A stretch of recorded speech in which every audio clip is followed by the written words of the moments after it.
బాలయ్య బాబు గారి గురించి తెలిసిన వాళ్ళు ఎవరు కూడా చీలిక చేయాలని ప్రయత్నించారు. ఎందుకంటే ఆయన వ్యక్తిత్వం ఏంటో అందరికీ తెలుసు.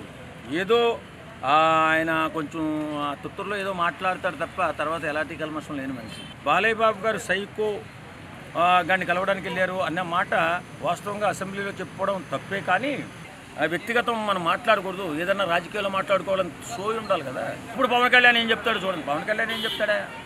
పవన్ కళ్యాణ్ గారిని మీరు అన్నరాని మాటలన్నీ ఇవాళకే రికార్డింగ్లో ఉన్నాయి, ప్రతి సోషల్ మీడియాలో ఉన్నాయి. ఒకసారి తెరిచి చూసుకోండి మీరేం మాట్లాడారో. మీరేదో పెద్ద దేవతామూర్తుల్లా మాట్లాడితే చెల్లిపోతుందని అనుకోకండి. బాలయ్య బాబు ఆయన మాటల్లో మాట తొత్తర మీద అన్నాడు తప్ప అతని మనసులో వచ్చింది కాదు. మీరు పూర్తిగా తెలుసుకుని పవన్ కళ్యాణ్ గారు ఎంత గొప్పవాడో తెలుసు.